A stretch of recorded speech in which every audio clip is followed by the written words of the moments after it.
Hello పిల్లలు, ఈరోజు మనము త్రిమితీయ ఆకారాలు వేరే వేరే దిక్కుల నుంచి చూసినప్పుడు మనకు ఎలా కనిపిస్తాయో చూద్దామా? మరి మనం చూసినట్టుగా తరగతిలో టీచర్ టేబుల్ పైన ఒక చిన్న ఇంటిని పెట్టి దాని యొక్క బొమ్మను అందరూ విద్యార్థులకు గీయమని చెప్పింది. కానీ అందరూ పిల్లలు వేరే వేరే విధంగా చిత్రించారు. ఎందుకో చెప్పగలరా?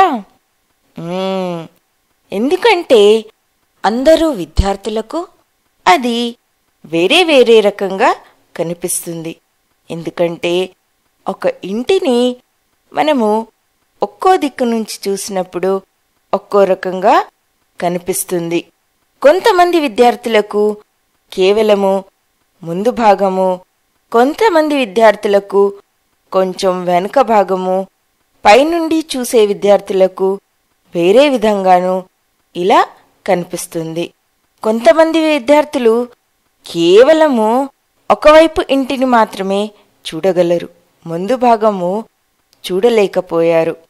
పొడుగ్గా ఉన్న పిల్లలు పైనుండి ఇంటిని చూస్తే ఎలా కనిపిస్తుందో అలాంటి బొమ్మను గీశారు. ఒక విద్యార్థి అయితే ఇంటి యొక్క త్రిమితీయ ఆకారాన్ని గీశాడు. ఇక్కడ చూడండి, మనం చెప్పినట్టుగా ఘనాకారంలో ఉన్న వస్తువులున్నాయి, వాటికి లోతు కూడా ఉంటుంది. అలాంటప్పుడు మనం వాటిని వేరే వేరే దిశల నుండి చూసినప్పుడు అవి వేరే వేరేగా కనిపిస్తాయి. ఉదాహరణకు మనం ఈ గుడిసెను చూద్దాం. ఈ గుడిసె ముందు నుండి చూసినప్పుడు ఒక రకంగా కనిపిస్తుంది. అదే ఒక పక్క నుండి చూసినప్పుడు ఇంకో విధంగా కనిపిస్తుంది. అదే మీరు ఒక చెట్టు ఎక్కి కిందికి చూశారనుకోండి, అప్పుడు అది ఇంకో విధంగా కనిపిస్తుంది. గుడిసె ఒకటే, కానీ మనము వేరే వేరే దిక్కుల నుండి చూసినప్పుడు అది వేరే వేరేగా కనిపిస్తుంది. అందుకే మనం ఒక ఇంటిని చిత్రించేటప్పుడు వేరే వేరే దిక్కుల నుండి చూసినప్పుడు అది ఎలా కనిపిస్తుందో దాన్ని మనము ఊహించగలగాలి. మనకు పైనుండి చూసినప్పుడు ఒక విధంగా, ముందు నుండి చూసినప్పుడు ఒక విధంగా, మరియు ఒక పక్క నుండి చూసినప్పుడు ఇంకో విధంగా ఇలా కనిపిస్తూ ఉంటుంది. ఒక ఇల్లు వేరే వేరే దిక్కుల నుండి చూసినప్పుడు వేరే వేరే రకాలుగా కనిపిస్తుంది. మనము ఘనాకారపు వస్తువులను చిత్రించేటప్పుడు అది నిజ జీవితంలో ఎలా కనిపిస్తుందో ఒకసారి ఊహించుకోవాలి. మనము ఘన ఆకారంలో ఉన్న వస్తువుల యొక్క అన్ని వైపులను ఒకేసారి చూడలేము. ఉదాహరణకు మనం ఒక పాచికను తీసుకున్నామనుకోండి, అప్పుడు మనము దాని యొక్క అన్ని వైపులను, అంటే అన్ని తలాలను ఒకేసారి చూడలేము. మొదటి తలము, రెండవ తలము, మూడవ తలము, కానీ మనకు ఒకేసారి అన్ని తలాలు కనిపించవు. ఒక్కో వైపు నుంచి చూసినప్పుడు ఒక్కో తలము కనిపిస్తుంది. మనము నిజ జీవితంలో చూసే వస్తువులలో దీర్ఘగణాలు మరియు సమగణాలు ఒకే రకంగా కనిపిస్తూ ఉంటాయి. ఉదాహరణకు బాక్సులు, భవనాలు, ఇళ్ళు మరియు బస్సులు, ఇంకా చాలా రకాలైన దీర్ఘఘనపు ఆకారం గల వస్తువులు ఉన్నాయి. ఇప్పుడు మనము ఉదాహరణకు ఒక పెన్సిల్ బాక్స్ని తీసుకొని చిత్రించినట్టయితే అప్పుడు చూడండి, మీరు దానిని వేరే వేరే దిశల నుండి చూసినప్పుడు అది ఎలా కనిపిస్తుందో ఒకసారి ఊహించాలి. ఒకవేళ మీరు పై భాగము మరియు కింది భాగం నుంచి చూసినట్టయితే అది దీర్ఘచతురస్రాకారంలా కనిపిస్తుంది. దీని యొక్క అన్ని తలాలు దీర్ఘచతురస్రాకారంలోనే ఉంటాయి. కానీ దీన్ని మనము సరిగ్గా చిత్రించాలంటే మనం దీని యొక్క లోతును కూడా సరిగ్గా చిత్రించాలి. మనకు ద్విమితీయ ఆకారాలు మరియు త్రిమితీయ ఆకారాలకు అనగా 2D మరియు 3D ఆకారాలకు మధ్య వ్యత్యాసం ఏంటి అనంటే 2D ఆకారాలలో మనకు లోతు ఉండదు. అదే 3D ఆకారాలలో అనగా త్రిమితీయ ఆకారాలలో మనకు లోతు ఉంటుంది. మనము ద్విమితీయ ఆకారాలు గీసేటప్పుడు దాని యొక్క లోతును చూపించడము కష్టం. కానీ చాలా రకాలైన అద్భుతమైన వస్తువులున్నాయి. వాటిని చిత్రించేటప్పుడు మనము త్రిమితీయంగా చిత్రిస్తే అవి చూడ్డానికి చాలా అందంగా ఉంటాయి.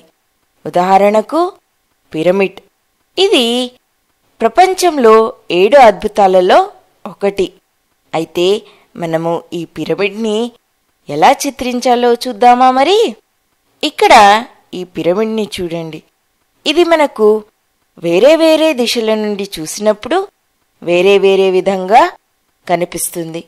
మనము పక్కల నుండి చూసినప్పుడు మనకు అన్ని త్రిభుజాలు కనిపిస్తాయి.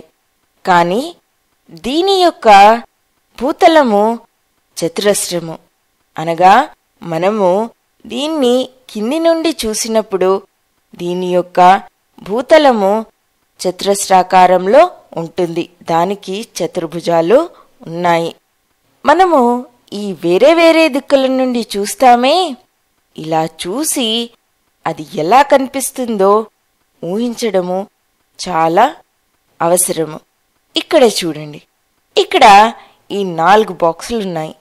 మధ్య బాక్స్ పైన ఇంకో బాక్స్ ఉంచబడి ఉంది. ఇక్కడ చూడండి.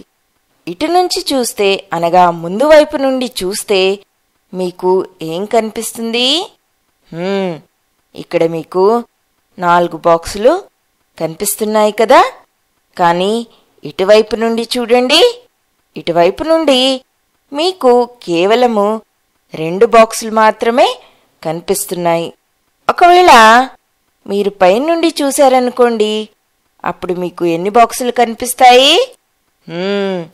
3 బాక్సులు కనిపిస్తాయి. అందుకే మనము ఒక్కో దిక్కు నుండి చూసినప్పుడు మనకు ఒక్కో రకంగా బాక్సులు కనిపిస్తున్నాయి. అనగా మనకు కనిపించే బాక్స్ అంకెలలో కూడా వ్యత్యాసం ఉంది. ఇక్కడ మనము ఈ బాక్సులను ఇంకో రకంగా అమర్చి చూద్దాం. ఇప్పుడు చెప్పండి, ఇక్కడ ఎన్ని బాక్సులున్నాయి? ఇప్పుడు మీకేమనిపిస్తుంది? ఇక్కడ 5 బాక్సులున్నట్టు అనిపిస్తుంది. ఇక్కడ చూడండి. 1, 2, 3, 4. మరియు మీకేమనిపిస్తుందంటే ఇంకో బాక్సు దీని కింద ఉందేమో అని అనిపిస్తుంది కదా. ఇప్పుడు ఈ పక్క నుండి చూడండి. ఇప్పుడు మీకేమనిపిస్తుంది? బాక్స్ నంబర్ 1 కింద ఇంకో బాక్స్ ఖచ్చితంగా ఉంది. అనగా ఇప్పుడు మొత్తము ఎన్ని బాక్సులున్నాయి?